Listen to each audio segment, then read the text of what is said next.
What's going on? It's time for another episode of Too Hard for the Radio, transmitting from the future free state of Greater Idaho. I am the one-armed madman, and Nolan is not going to be with us tonight, but based on our conversation a few weeks ago about the new Predator movie, Prey, I thought we'd bring in the expert, Governor Jesse Ventura. Nick, great to be here. Thanks for having me. It's nice when people want to hear my opinion on things about the Predator. I know about the Predator. I hunted him in the woods with Arnold Schwarzenegger. Excuse me, I was in the jungle, not the woods. I took a lot of chairs to the head. Sometimes I get them confused. But we hunted Predator, and I almost beat him. He got the better of me, and then Arnold got him. But of course, like everything in Hollywood, they made sequel after sequel, and the Predator kept coming back because he had trans relatives on other planets that came back to avenge his death. And the new movie Prey was great. I give it an 8 out of 10. A little bit of wokeness, but that's fine. I'm okay with it. I'm okay with it. That was our thought is, how are they going to go more progressive than this Predator? And they're going to have to do Predaher. They need a female Predator. They've got to bring Arnold back. He's got to get his ass kicked by a female Predator. So would you be interested in watching a Predaher? I would totally be down with Predator as long as they cast Caitlyn Jenner to play Predator. That's the only way you're going to get me to go to that theater. Caitlyn's an amazing woman, a talented athlete, great at smack talk, and I think she'd look great in that suit. She's got incredible legs, and I think she'd give old Arnold a run for his money. Oh, good. So who would you rather have on your team? Miss Moon Thunder or Rain Thunder or Arnold? Oh, I'll tell you at this point, they're probably equally matched. Arnold ain't moving so well as he used to. He just turned 75, and he's had a lot of surgeries and problems with his body because he's gone hard. If anyone knows about bodies, it's Jesse the Body Ventura. So I like that new girl. I would put my money on her. She's tough, she's agile, and she's strong, and she ain't afraid of nobody. So your co-host in the Predator movie, Billy, he seemed to have some sort of connection with the Predator. He kept grabbing onto the bag around his neck. He seemed to be the first one to really realize it. Do you think he was related to the girl in Prey? There could be relations there. I can't confirm or deny that, but I think that's an interesting theory, and I think there could be something to it. We'll have to see how it plays out, Nick. Excellent. And the last thing, we've got She-Hulk, Lady Thunder, Black Panther's turning into a female now, Madam Web. Can they even continue a Predator series without a female Predator? It seems like it has to happen. I think you're right. I think at this point, I think it'd be great if the next movie was maybe a she-male Predator or a female trans, non-cis, non-binary, non-conforming Predator, and they empty out Rikers of all the petty criminals and fill it with everybody involved in Jeffrey Epstein's child trafficking ring, including Ghislaine Maxwell. Keep Harvey Weinstein out there. And then they hunt all the female predators, hunt all the pedophiles. I think that'd be great. I'd pay money for it. I'd call that. Actually, I'm calling you out right now, Vince McMahon. I got a great idea for a new special. It's Predator versus Pedophile at Rikers Island, hosted by Jesse the Body Ventura. Excellent. Ladies and gentlemen, it is Eric Jackman of Jackman Radio. Mr. Jackman, how are you doing today? Very, very well. Thank you, Nick, for having me on and inviting me. And as always, I bring my friends with me when I do podcasts. And I'm happy to be here. And it's going well, man. We're navigating Clown World. Yeah, absolutely. Yeah, I was really impressed with the new Prey movie. I don't watch trailers. Like when I hear that a new movie's coming out, it's like a new Predator movie's going to come out. I'm going to watch it, so I don't want to get spoiled by some stupid trailer. So I was really impressed, but my thought is they didn't go woke enough with it. They should have had him speaking Cherokee. Yeah, no, I was my brother watched it before me, but I was pleasantly surprised. He told me it was really good, and I take his movie reviews very seriously because he's a aficionado with movies, And obviously the original Predator, and even the sequel, The Predator, is underrated with Danny Glover, Yeah. and Bill Paxton. I think those are great movies. But yeah, Prey was awesome. It stuck to some of the old formula, but I think what was good about it, it didn't. I mean, it straddled the line. 2022, you have to kind of straddle that line. But I think they did a good job with it, and I liked how they tied in whoever those French guys at the end that they ran into. They had to have white people destroying everything like that. I thought that was hilarious when they started speaking French. I was like, are they going to do a language swap and have them start speaking Cherokee now and do subtitles and then have them speak English? But I mean, the natives speaking English and the white people speaking French is really funny in a lot of ways. Yeah.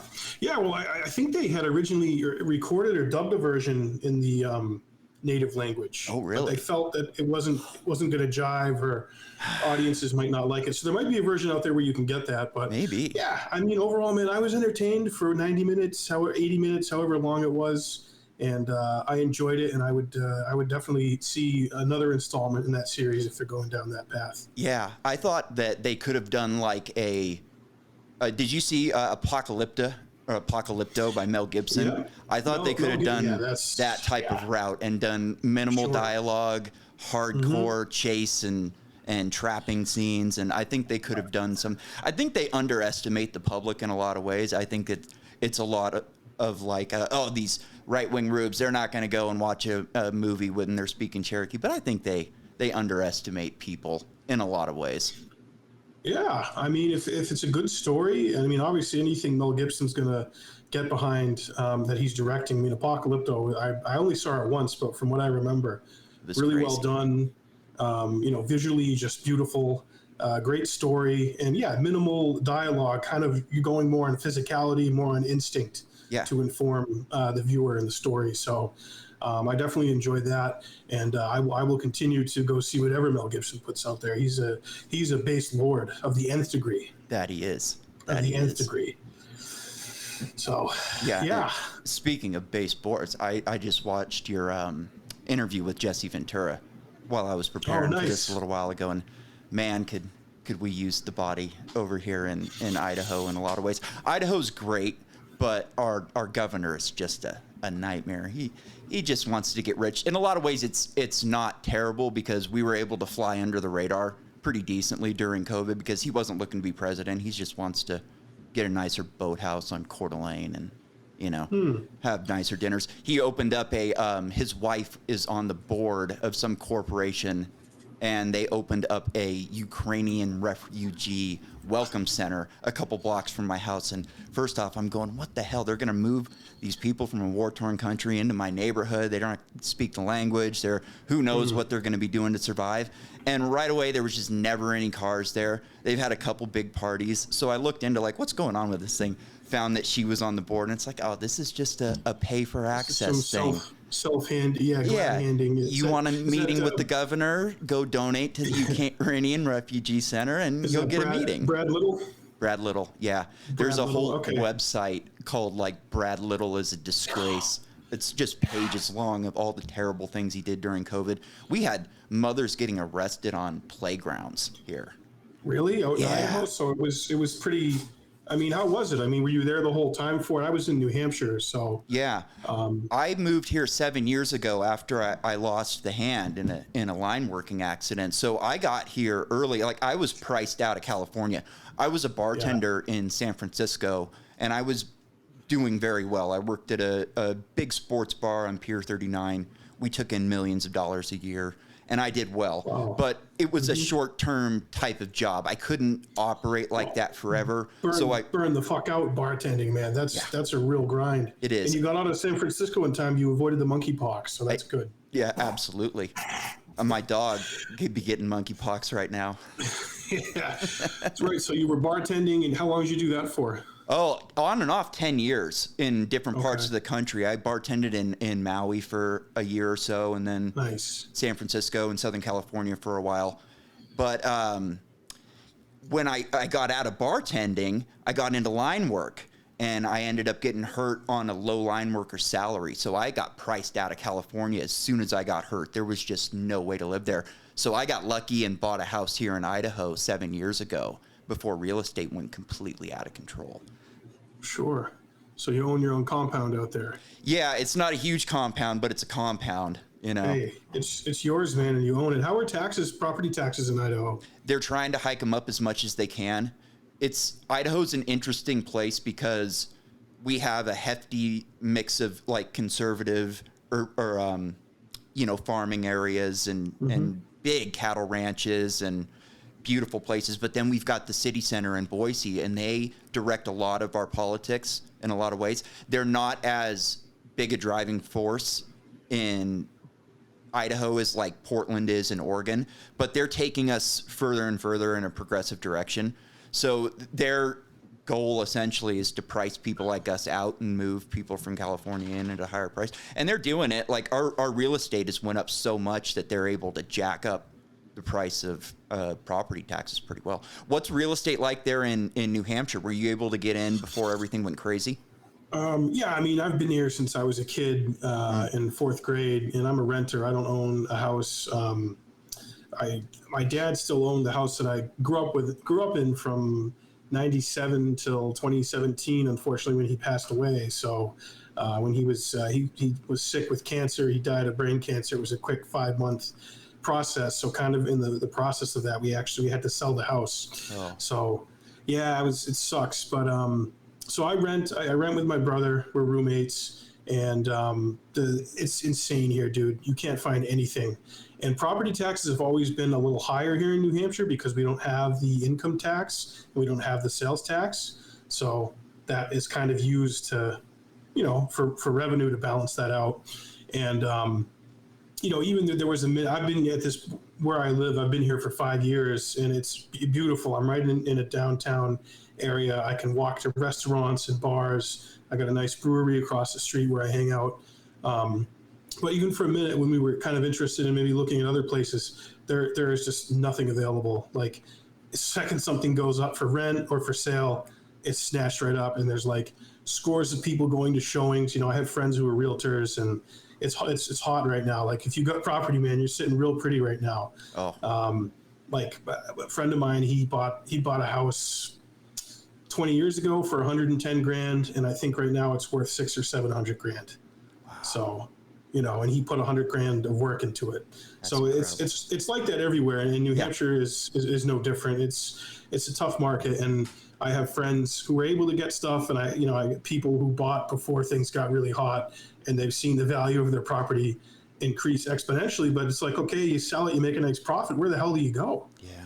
So you're kind of stuck there, That's the one thing that I miss about living in San Francisco. Well, two things: music and then restaurants. Like, we have breweries and stuff here. I'm like 40 miles out or 30 miles outside of Boise, so I'm not like right down in the city center. And they've got a couple good restaurants there.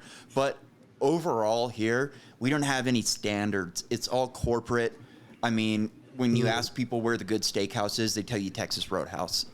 And, it's a sad state of affairs after coming from San Francisco and going to some of the best restaurants in the world. And, you want to go have a good steak in San Francisco, you can go to a diner and grab a decent T-bone at 4 o'clock in the morning. Here, you've got to really dig around. I had a steak at a nice restaurant the other night, and they had 2 steaks on the menu, and both of them were covered in either blue cheese or some house thick creamy butter, and I go, oh well, this steak's gonna suck. If you gotta dump all this crap on it, I know it's not gonna be a good steak. It's not gonna stand on its own sizzling merit and on its own flavor and quality of the meat. Yeah. No, I mean, we're still lucky here where I am. I live about an hour and a half from Boston, so we got the North End for all the Italian food that you want, and then there's plenty of great steakhouses. But breweries are all the rage here in New England. And, I literally live right next to one. It's where I have my birthday party every year. And it's nice. It's nice, old school kind of New England neighborhood kind of feel. So have you spent any time here in New England? I haven't. The furthest east that I've been is I spent time at the Mayo Clinic when I had some work done on the arm. It's where I have my prosthetics and everything built. The Mayo Clinic is an incredible place, actually. I call it it's in Minnesota. That's the governor's territory. Minnesota, my neck. I was 38th governor, Nick, in case you didn't know.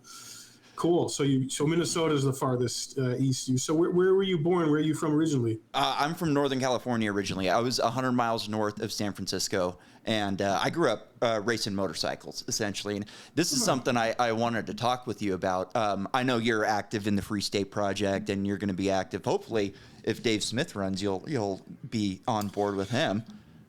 Oh, 100%. I mean, right now, barring my friend Tulsi Gabbard running, she's, I worked in her campaign in 2020 and, became very good friends with her. But outside of her running, I couldn't see myself supporting anyone but Dave Smith. How awesome was that she hosted Tucker the other night? Oh, it was fucking base, dude. And it was on brand for her. She does not give a fuck what the haters think and what they say about her. And she's going to do what she's going to do. Yeah. And that's one of the things I love about her. So, I mean, with the Free State Project, I would say I'm not part of it. I'm not officially a member. I mean, I've been here in New Hampshire since 97, so I'm a local guy.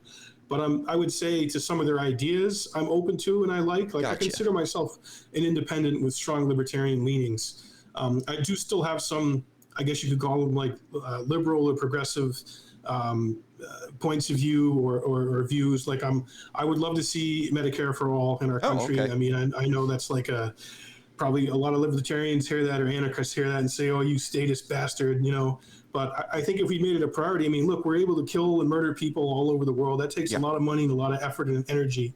So I want to shut that shit down, and I want to point it towards things like helping people who need health care and infrastructure in our country. There's so many different things we could do with it. But so I'm definitely in line with a lot of Free State Project ideas. I'm friends with a lot of those people. I mean, certainly, I'm sure you probably found me with Four Horsemen with Reed Coverdale. I did. And, Ryan That's Dawson. a great show. Thanks, man. Reed is really big in that world. He's really he's all in with the Free Staters. I know he was. I was thinking you were for some reason, but I guess it was just I knew you were from New Hampshire or lived in New Hampshire. Yeah, I didn't realize you were from there. So that's even better. I warmed the crowd up. Yeah, I'm a native. I don't admit this too much. I was born in Massachusetts. I lived there the first 10 years of my life. But we'll keep that between you and I. But I moved from Massachusetts to New Hampshire in fourth grade in 1997, and I've been here ever since, with the exception of 1 year I lived and worked in Washington, D.C. just after college. I landed a job down there, but it was just like a few-month contract, and I didn't end up getting any other work, so I just packed my Volvo back up and moved back to New Hampshire and never looked back. And I don't see myself living anywhere else. But that's great. I like the idea of flooding a state with like-minded individuals to push back against, centralized authority in a lot of ways. I'm not big into guns, but I don't want any more gun laws. I don't want any more gun regulation. I personally don't own them. I'm not into them, shooting them or anything, but dude, own all the guns you want, man. The Second Amendment to me is very important. And if we don't have that, man, we don't have an armed population. I mean, you see what happens to these countries that get their guns taken away. You are completely look at Australia. At the mercy. Yeah, exactly, man. You're completely at the mercy of the people who have the guns, and that never ends well. So, yeah, a big picture items, man. I'm a civil libertarian. I'm all for legalizing drugs. I think we need to look at it as a public health issue. You shouldn't be thrown in a cage if you have an addiction. You should be helped and work. There should be therapy and work towards rehab and not criminalized. And obviously, like foreign policy, man, I'm Ron Paul all the way. He's people say, what's your foreign policy? I say, Ron Paul's my foreign policy. So. Yeah, here in Idaho, the biggest problem we've got right now is drug laws. Our drug laws are just really hardcore. I tried growing a couple plants a few years ago, and I had 4 plants in a small planter box in my backyard, and I got raided by a SWAT team early in the morning. What? Oh yeah, they pulled me out onto the driveway. I'm holding my dog. It's like 6 o'clock in the morning. I rent 2 of the rooms out in my house, so they pulled my tenants out. Well, one of them, the other one wasn't here, and I think that was by design. But anyways, they threw the book at me, man. They thought I was a drug dealer. They're going through my safe looking for we need receipts and ledgers and bags. I'm like, man, does it look like I can use baggies? Come on. Yeah, I need that weed man to help with the pain from my fucking arm. Come on, you assholes! I'm gonna slap them with the fake arm. But they Jesus, dude, that's scary. They hit me with cultivation and trafficking and intent to distribute all these crazy things. This was 2 years ago. So marijuana in Idaho is just there's no medical, there's no recreational. It's completely illegal. Extremely illegal. One plant here will get you a year minimum in prison. Shit, man. So they raided you and you said you just had 4 plants. Like, how much did you have? Did you have like bags of weed or? I had like 1.5 grams of personal weed on me that I got from the weed store in Oregon that's 50 miles away from here. Right. And then the 4 plants you were trying to grow some bud with. Yeah. So save myself some money. They arrested you, man. That must have cost you a lot of money. Cost me a lot of money. Luckily, it was during COVID, so they didn't take me to jail. They were like, we're going to leave you here, and we'll be back for you. We're going to be compassionate with you. Yeah. You big, bad criminal with your plants. Yeah. Those motherfuckers, man. I ended up getting a lawyer. An expensive lawyer that had just won a big case here in Idaho. Some guys had a bunch of weed with them. They were driving through, and the cops grabbed it. I don't know how they got pulled over. It could have just been by chance. Someone might have turned them in.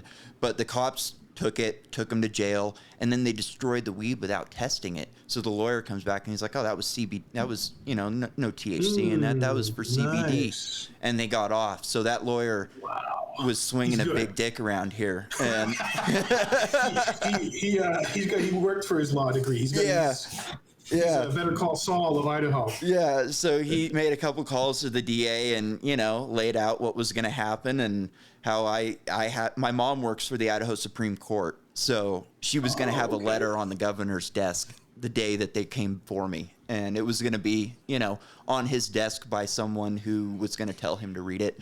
And we essentially just kind of shook down the DA and was like, hey, man, this is going to go real bad for you. Like, we're going to get press. People around here are not into this shit. Like, these are old. We've had a couple of groups that have tried to get medical on the ballot a couple times. They came close like 8 years ago. And then the last run was during COVID, so they couldn't get the 500,000 signatures they needed to get it on the ballot. So this is like one of my goals with this podcast, hopefully, is to try and like get at least medical marijuana legalized in this state. Like, I think that's a good start. Yeah, I didn't realize Idaho was so draconian in those laws. I mean, it's crazy because here in New England, New Hampshire is a bit of a desert because medical is legal here in New Hampshire, but recreational is not. So our governor, it's one of the things I don't agree with our governor on is I think he's pretty good in bed with the police unions and they want to keep that shit illegal recreationally. So they've had bills go through and he has not signed them. He said, I will veto them. So medical is legal. But Massachusetts, totally legal. I mean, you could toke right up there, man. There's a dispensary just over the border in Mass. Yeah. I have a lot of friends. That's how it is here, too. Go and buy it, no problems. But, it's moving in that direction here in New Hampshire. It's just only a matter of time before we get a governor in there who will do the right thing and sign it and go with it. But as far as like public support, I mean, across the board, man, it's just the fact that we're even having this conversation, dude, in 2022. Wild, right? Is wild, man, and it sucks. So it's definitely moving in the right direction. And the other states, I think they're all at minimum medical, and I can't remember if Maine and Vermont are also recreational. I would assume they are. I'd have to double check that, but. That's live free or die state, and that's the one thing that we don't have legal yet. But otherwise, man, we're a pretty free state when you compare it to how a lot of other states were, especially with the flu world order starting in 2020, man. I mean, you looked at like California and New York and some of those places where they went full on fucking clown world. Yeah. I have to give my governor props, man. He straddled the line pretty good, man. He straddled the line pretty good. For us, it was the people that were pushing the agenda. Like, we don't listen to our governor here at all. It's kind of like Catholics and the Pope. Like, they'll go, oh, he said what? Okay, yeah, whatever. and we're just going to keep doing our thing, you know? So like around here where I live, nobody, I guess like in height insanity COVID, you would see maybe like 20% of the people at the Winco were wearing a mask, but it wasn't too bad. I only had to wear a mask when I went to the doctor, and I always gave them a hard time. It was always white women, and they would always stand like 2 or 3 of them right at the door, and they would stand in front of the elevator, so only they had access to the buttons, and they'd shake you down. Have you been near anybody? You know anybody? And always like young in their 30s white women, to the exception. It was wild. I had fun shaking them down, and I always gave myself an extra 5 minutes just to give them shit. Yeah, just to go have fun with them. Yeah, that's one of the mantras in Liberty Twitter is white women must be stopped. Yeah, and I think that's something we can all unify around and agree upon. You know, like a Liz Warren voter or a Pete Buttigieg voter. You just see them with their goose jacket. You see them with their goose jacket coming for you in their Saab or their Prius or their Subaru, and you just know there's going to be I'm at the point now, man. If I'm with someone and they want to talk politics and it comes out that's kind of where their thinking is at, and anything counter to that, you're basically fucking Satan. Yeah, I let them have it. I just let them have it, man. Just have it. I'm not going to argue with you. Yeah. I look at this person, I go, God, you're like 25, 30 years older than me. You've been here walking this earth 3 decades longer than I have. And you believe this shit? You still watch TV and take it seriously? And you're an actual person? You can have it. You can have it. I think Pete Buttigieg can be considered a white woman by all accounts. Hey, he took the maternity leave with Chasten. That's what I'm saying. And he must be stopped too. So like I grew up racing motocross and riding dirt bikes. I started riding dirt bikes when I was like 4 years old. And we've been at war, like all out war with radical environmentalism since the early 90s. So like dirt bike riders, highly, highly red pilled. I did some research a while back and I found like I think it was like 2018 or 2016, 8% of homes in the United States had at least one dirt bike. And from my experience, most people have more than one dirt bike. And so we're talking, 30 million people in this country have got dirt bikes. Yeah, and they have this deal in sorry, my dog is chewing on a bone, and I know it's just cranking the noise right now. I can't get a hold of him.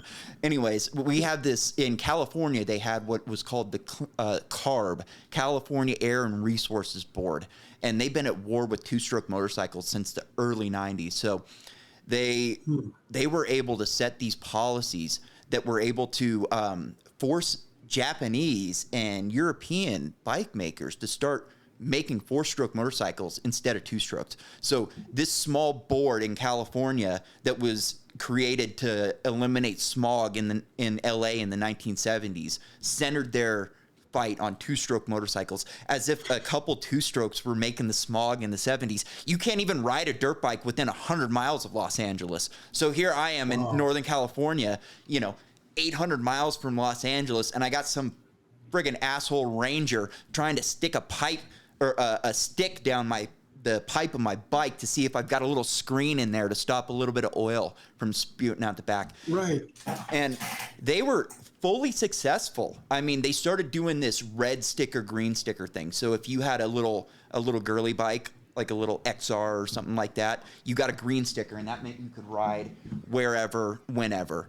And if you had a race bike, like a high-powered 2-stroke, they would give you a red sticker. So their whole pitch was, buy a 4-stroke, you'll get a green sticker. You don't have to worry about our bullshit. But now it's the whole same thing with 4-strokes. Now a 4-stroke gets a red sticker just like a 2-stroke. So we've been on this stuff for a long time, and I think there's a lot of we could make a lot of leeway. I guess we could take some steps with Liberty by really trying to reach out to these people. There's big races all over the country throughout the entire summer. There was just a race in upstate New York at a famous track called Unadilla Raceway, which is where American motocross essentially started in the 1970s. And there's 35,000 people there. And all of these people have been red pilled on environmentalism since the 90s. And, you know, if they've been at it since the 90s, the other ones are right away. So these people are already open to a lot of our ideas. We can, you know, tell them right away, hey, these are the reason, these are the people that are coming after your bikes. They're the same people that want to go bomb China or shake down, you know, the new IRS wants to shake us down with 87,000. These are all the same people. Sounds like a lower level of ESG, you know, trying to regulate and just overly control, you know, a whole segment of society and a hobby and an activity. You know, oh, you can only put out so much emission of this. You're going to damage the world and pollution, and you know, it boggles the mind, man. Yeah, the control that they want to have. So yeah, that's a good idea to connect with these people. Yeah, some of them may not be that political, but you can be like, well, hey, man, you know, did you know about this? I mean, there's a lot of Trump flags at these tracks right now. Oh, I bet they're mostly MAGA. I mean, NASCAR, that's MAGA country. Yeah, I mean, it's not like they're all going to be open to this stuff, but a lot of them are already looking at these things critically. I mean, a good portion of America has been, you know, forced to become political in the last 8 years or so. I wasn't political at all when I was younger. I just hated environmentalism. I hated the cops because they shook me down I've been at war with the cops my entire life. In Northern California, I'm from where they grow all the weed in the fucking country up until the last couple of years ago. Is that the Golden Triangle it's called? Emerald Triangle. Or Emerald Triangle. Yeah. If it was golden, it would be down in Tijuana where they get the Tijuana gold. Yeah. But, you know, we've got cops up there that were shaking people down and throwing my buddies in jail for, you know, since I was a kid. And they all knew that this shit was going to be legal soon. They don't care, you know? No. So I've been at war with these cops, with these environmentalists, with all these people my entire life. So when I first got into politics, I had no idea what a libertarian was. But right away, I connected. I think I heard Legion of Skanks on Joe Rogan. Okay. And I started watching Legion of Skanks. Pretty soon I'm into Part of the Problem. And it was like, oh, these are things I already believed. I just didn't know how to vocalize or didn't know. Right away is these are my people. And I think there's a good portion of the people that I grew up with that I known my entire life that would feel the exact same way. They'd go, oh, these are my people right away. I mean, my people that I grew up with, 3 or 4 of them are into this right away because I send them a couple things. Hey, check this out. And they go, oh yeah, this is the way to go, you know, and been able to shake them away from the MAGA crowd very easily because it just makes sense. And we look at, you know, motocross and racing and we're very critical on things, and it's easy to look at this stuff and go, oh, this makes sense, A, B, C, D, you know. So yeah, absolutely. Well, I mean, yeah, if you have a personality where you like just getting on a bike and being free and letting it rip, and if you like smoking weed and marijuana and having control of what you put in your body, liberty is it, man. I mean, Democrat, Republican, they don't have it. They're just so full of shit, and they've wandered so far from what they were. I mean, they're two arms of the same corporate Frankenstein. They're owned by the same people, and when it comes to the big picture issues, they're in alignment almost 100%. You have a few outliers here and there who will, you know, stick it to the establishment, like your Ron Pauls, like your Justin Amash. You know, Rand Paul is good sometimes. Marjorie Taylor Greene is based on Russia, which I was very impressed with her take on that. You know, sending Ukraine all this money with no string. I mean, sending them all this money. Let's have a fucking conversation about that. So yeah, and obviously Tulsi, you know, she was good while she was in there. But yeah, you get in there in the beast, man, and it just sucks you in and sucks you up. And if you have any integrity, or if you want to do right by the people, you know, you're weeded out pretty quickly, and they throw your ass out of town. Yeah. So, you know, libertarianism is really all about empowering yourself and localized power. Yeah. And decentralizing power. So, yeah, I align with liberty in a lot of ways. Yeah. And I don't necessarily mean just libertarian in general, but just liberty, whether, you know, They're lining up with you want to do. We're close enough. Your ideal society is going to be so much better than what we have right now that we have to work together on these types of things, even if we would disagree on the nuts and bolts of things.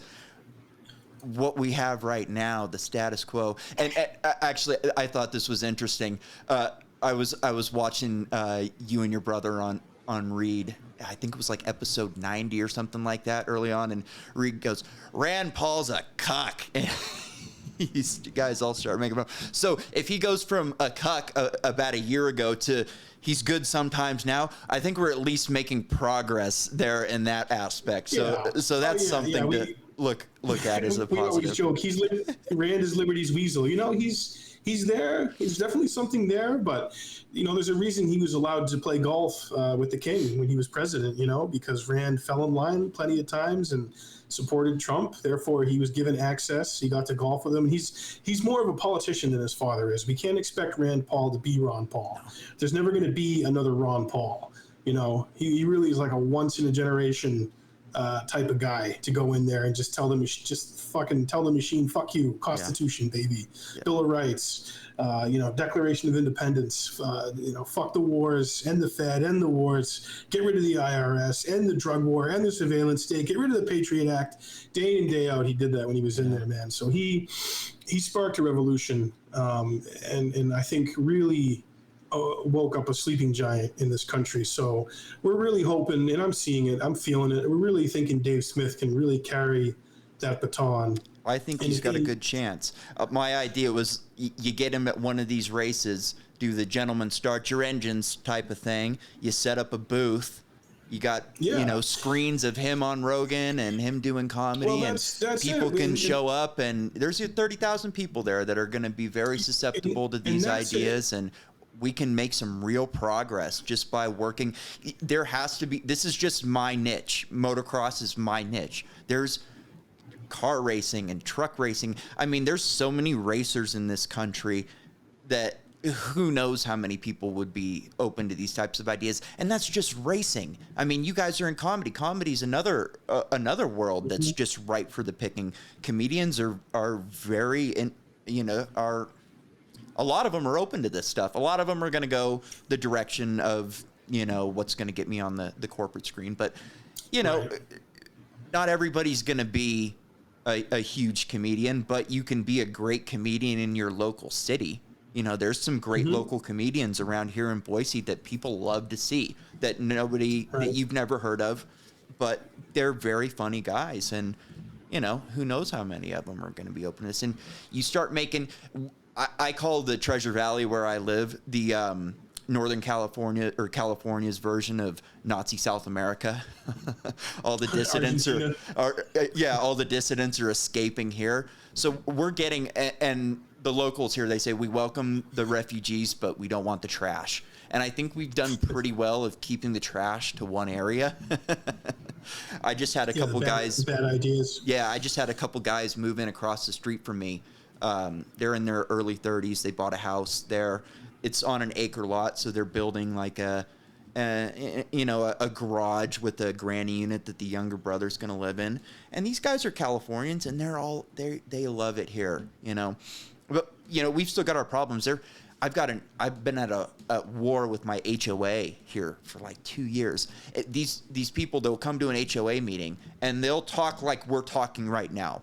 You know, this is just like we are before the meeting starts. And then the meeting starts and they want to go into your backyard and inspect the inside of the building that you're building. It's like, whoa, what are we doing here, guys?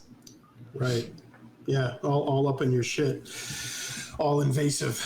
Yeah. Yeah, it's well, you know, America is pretty divided on several different fault lines, and you know, obviously geographically we are, but culturally, you know, what people want out of life, you know, what kind of life you want to live.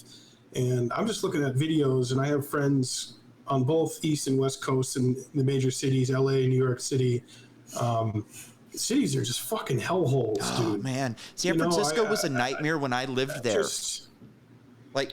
You know, what's the answer to it? I mean, everyone debates ideas how to deal with it and what can be done, but it just seems like the problem's just getting worse and worse. Yeah. So I feel lucky living where I live, and people, we have a culture here in New Hampshire of being self-sufficient, but always lending a hand to your neighbor, to your community, being involved, being, a good person, being a good citizen. And I've just felt that my whole 25 years here living in New Hampshire. Yeah. And yeah, our winters are fucking brutal, and you got to be pretty tough to endure these winters. But I just wouldn't want to live anywhere else, man. I feel safe here. I don't feel like I have to look behind my shoulder and worry about, am I going to get mugged? Am I going to get robbed or beat up? And, I just feel for other parts of the country who don't have that. My heart goes out to them, and I don't really have a clear answer for them, other than just being able to be in a location with other like-minded people who value community, who value family, who value work and integrity and honesty, and living a free life. So Yeah. for me, man, New Hampshire's it for me, man. Yeah, my neighbors have been great here. Like my immediate neighbors on both sides of me have been great. My neighbor on the one side, he's got a cattle ranch. It's right across the street from my house, and he's got tractors and all kinds of equipment. And anytime we get a lot of snow, I wake up and my driveway is completely cleared of snow. He brings his tractor out and he clears my driveway. If I need a tree falling down, I go knock on a door. Hey, can you help me drop this tree? Anything. My neighbors have been so great. And I kind of thought when I moved here, I wanted to get rid of my license plates real quick. I was like, I got to get rid of these things. I don't know how they're going to feel about me living here, So, but they were great right off the bat. Like they were so happy to help me out if you need anything. It's been really great in that aspect. All the complaining that I do is that's what I do. I complain about stuff, but it's really been a great place to live. And I think it's just going to continue to get better and better. I think that we've got a streak of liberty running through this state in a lot of ways. And I think it's going to be energizing. We're going to be doing things with like Bitcoin mining. We've got, they just reclassified Bitcoin mining with our local power company. So they're going to have their own rate on gas plants. So you can put a natural gas plant in 200 miles away from Boise, and you can mine Bitcoin on this gas plant. And if we start needing the energy, we can just ship it down to Boise, and you turn your Bitcoin mining off for a little while. It's a great way for us to hopefully become energy independent. I'd love us to do. I open the show with the future free state of Greater Idaho because that's my goal. I'd love to have a Greater Idaho. Greater Idaho's a great idea. Idaho is a landlocked state, but Greater Idaho has ports. And then we can be self-sufficient. We can have our own energy. We can have our own ports. We could be a literal free state that we can grow so much food in the state. I mean, we grow so much corn. We've got a sugar beets plant right up from my house. We grow a ton of mint. Obviously, potatoes. We can live. I mean, we've got so much water in this valley. I get free water. Well, not free. I pay for it, but I get irrigation water in my backyard the entire summer.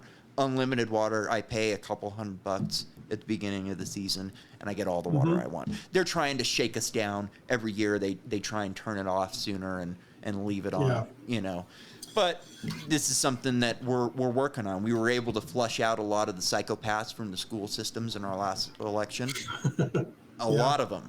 I was reading our local newspaper while I was at the doctor a couple months ago, and it was like they were just screaming about how crazy it was that we ousted all these people because our local newspaper is very liberal, just like any newspaper, and they were just freaking out that we just ousted all of these people. So it's been pretty good. My mother has a son, he's 10, and he's not being homeschooled yet. They have the ability to homeschool him, and they think it's going to be inevitable at some point.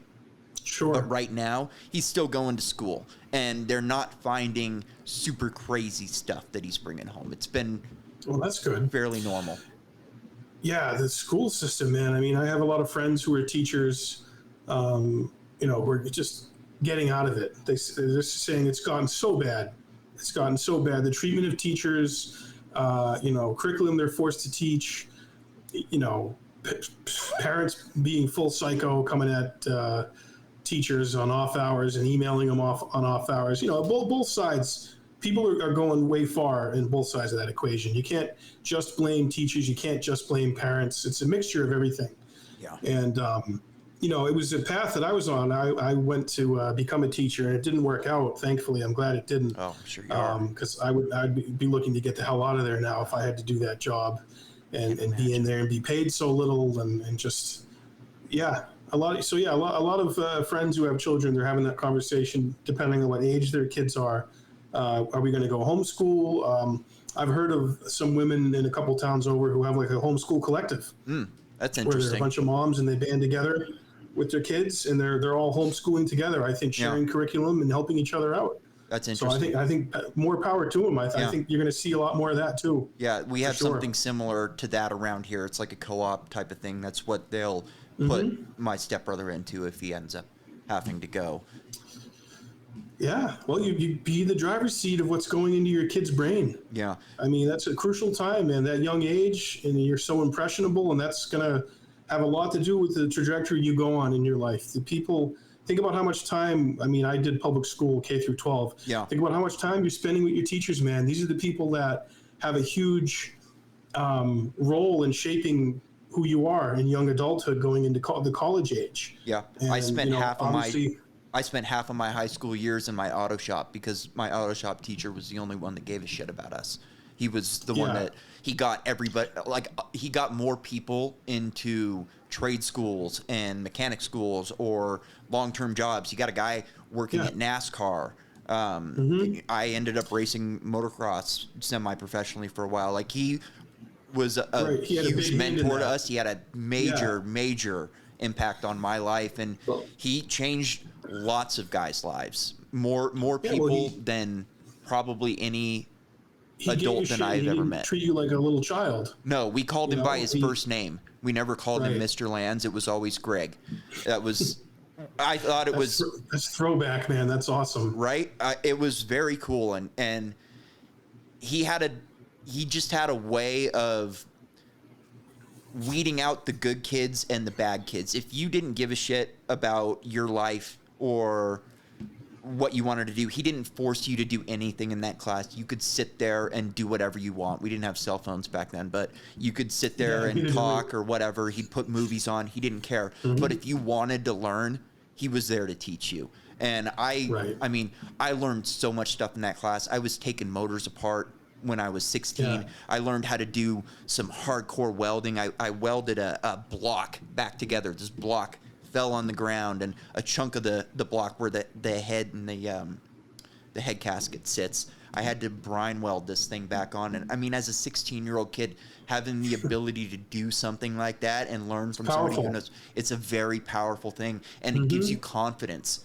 Like, that was the biggest thing about motocross was it was a family sport. You went out every weekend, you loaded up the bikes, and we had a motorhome and a trailer. Everybody had some sort of way of camping, and you camped for the weekend with your family. It was me, my mom, my dad, my sister. We parked next to other families, and the best thing about that was you're interacting with adults at a young age, far more than my peers. So by the time I was 16, I was very comfortable dealing with adults, where my friends would show up at my house and they'd be looking at their feet.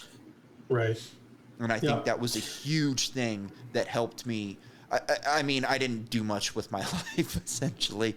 I've had a real rough go at it. But it led me to be able to do what I'm doing today, to be able to be comfortable speaking. I mean, to me, this is an extension of bartending. I bartended for 10 years. Oh, my crowd is on the other side of the screen now instead of sitting in front of me. So these are things that enabled me to hopefully, I'm probably going to have to go back to work in the next couple of years. But if I do things right, maybe in the next 5-10 years, I can take off and be able to sit at home and do this and have some other type of random jobs and make enough money to where I can get by. And to be honest, like, people ask me all the time, oh, aren't you ready to go back to work? Hell no. Like, I love hanging out here. I have a dog. We do whatever we want. listen to podcasts. I listen to books on tape all the time. I love movies and television. So I'm perfectly fine sitting here and expending my energies in ways that I think could be beneficial to, my neighborhood, to my state, to the country. Yeah, you're living the life you want to live. Exactly. And we all should be able to do that to the fullest of our abilities, and pursue our passions and do deep research and enjoy silly movies. Sometimes I have to unplug from this shit, like watching Predator or watching Prey or just some mindless TV every now and then, or a sports game. I enjoyed sports so much more as a child because it is for children. It's just like any form of entertainment and bread and circus that the Empire has for us. Yeah. But, if I'm intentional about unplugging and just putting a ball game on or a hockey game, I grew up playing hockey. Oh, yeah. It's a very enjoyable few hours. And I think a lot of people, who are liberty minded or in this movement, we are black pilled on a lot of shit, and you can get down about it, and it can wear you down and make you sad and bum you out. But you have to remember, and my favorite comedian, I don't know if you've heard of him, Tim Dillon. Oh, I love Tim Dillon. I saw him. Right. So I saw him a while back. He's great. Oh, you did? Okay. Yeah. So I've seen him probably 4 times. I've met him. I've been a huge fan for years. He's great. And he just had an awesome rant on Rogan the other night. It lined up exactly how I feel, man. We have to pause, and for all the problems we have, man, America is a fucking awesome place. It's the best. When you stack it up against some of the countries they have out there and the shit that's going on, and you look at what we are able to do here and what this thing was founded upon, it's beautiful, man. Yeah. It's beautiful. And I wish everyone in the world could have it. I know it's not one size fits all, and I don't want to ram it down their throats with a barrel of a gun in bombs. The people have to want it, and they want to do it in those countries and suffer for it and die for it and sacrifice for it. Yeah. Like what happened here in this country. And I don't take that for granted at all, not for a minute. So I am really appreciative of this, and we do get to do cool things like this, and that's another cool thing about technology. Look, we are apprehensive about many aspects of technology, as we should be, because a lot of that shit is getting really fucking scary. But on the other hand, this is my first time ever meeting you and talking to you. You're out in Idaho, I'm here in New Hampshire, and then it's incredible, probably hundreds, maybe thousands of people might hear this and see this, and that might open the door for some other people to look into this stuff. So you have to it's always a struggle for balance between the good and the bad and the positive and the negative. So I try to stay optimistic, but be pragmatic about it.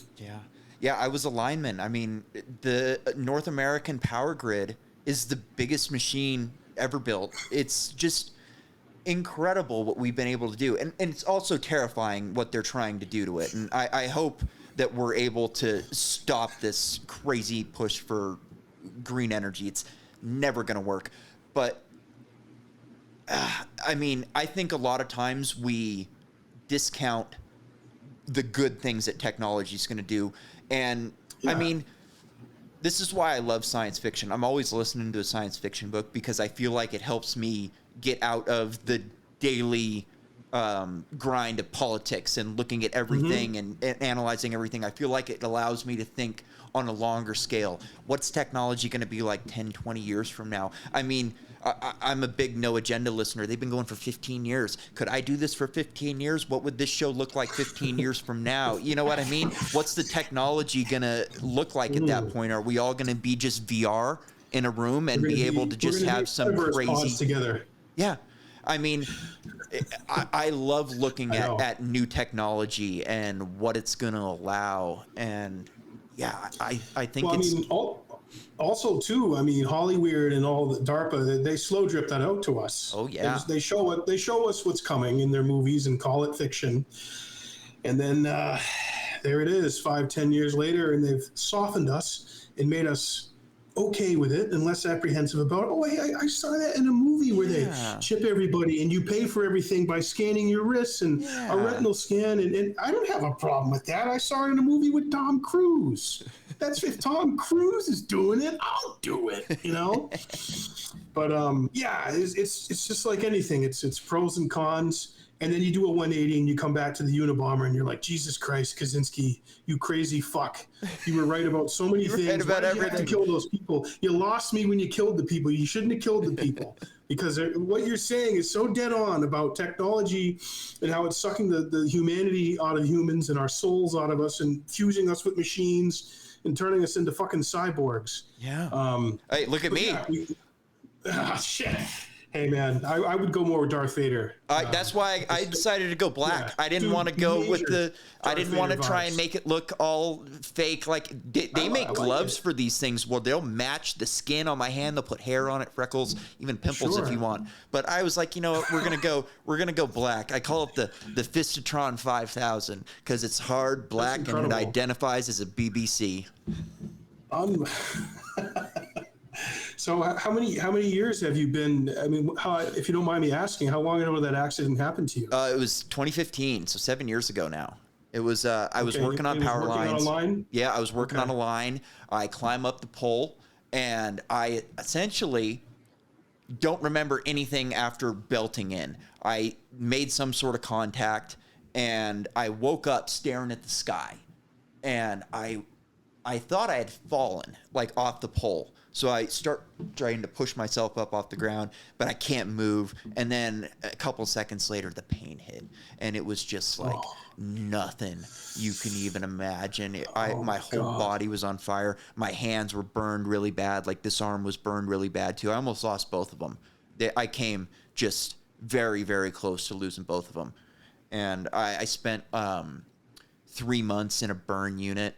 It was wild. Like nobody knows if I died or not, or if it just turned my brain off, but it was just the weirdest sensation where I feel like I went somewhere, but the information has just been gone. Like somebody deleted a file from my brain, and I know that the file is still there, but the information from the file is gone. So I know like the name of the file, accident is there, but all the information from inside that file is gone. And it feels like it was deleted, not like it was lost, which is very strange to say. And I don't really know how to define that or what that means. I've talked to Buddhists and Christians, and everybody's got a different answer. You know, even Sam Harris will tell you, your brain turned off, and good old Sam Harris, he cares about you. Because your brain turned off and went into Joe Biden's basement with children.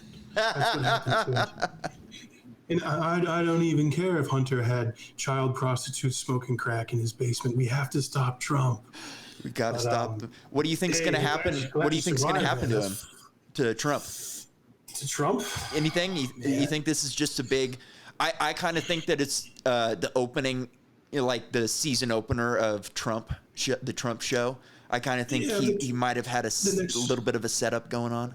The next season, Nick, of Trump the president is going to be unlike anyone you've ever seen before, okay? It's going to be unbelievable. We started it with the fake witch hunt raid at Mar-a-Lago. They took all my files. They took my coupons from Moscow, from the McDonald's Moscow. I had a free Big Mac voucher for Putin, and they took that from me, and I'm going to get it back. I'm very angry about it, Nick. I'm very angry. Merrick Garland's a loser. He's low energy. He looks like a retarded Mr. Potato Head who's been put back wrongly, okay? Yeah, dude, I don't know what to make of that. They don't want him to be able to run again, but at the same time, Epstein compromised all those people. Yeah. The Clintons, Trump, Bill Richardson, garden variety Democrats. It's what we see is theater. It's well scripted and well placed theater.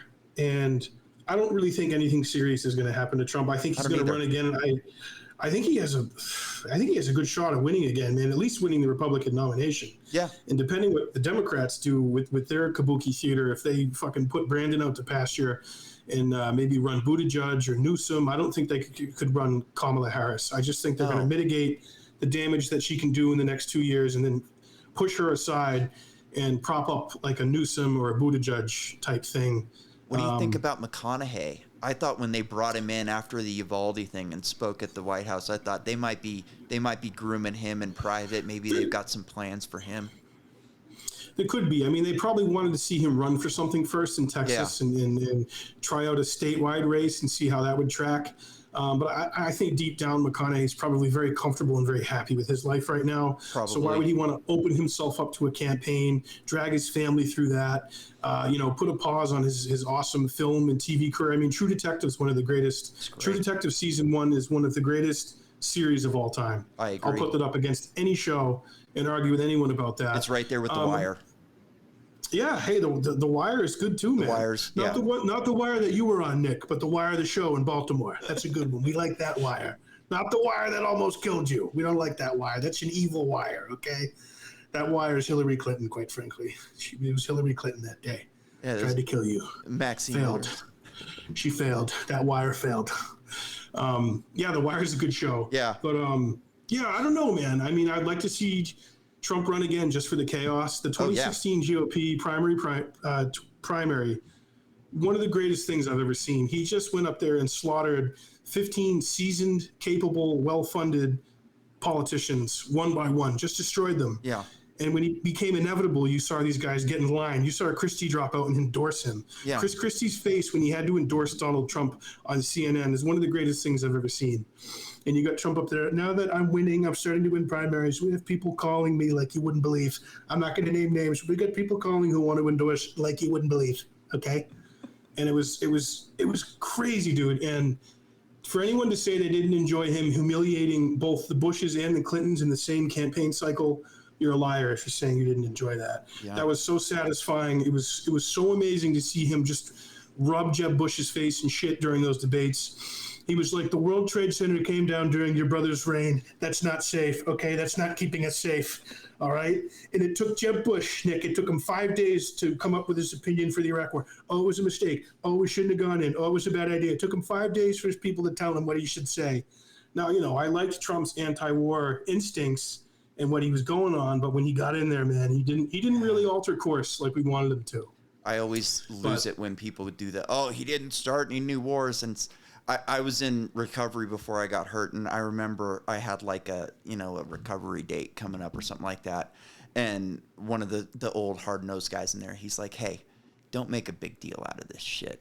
People shouldn't be congratulating you for something you should already be doing. I was like, oh, yeah, that kind of makes a whole lot of sense.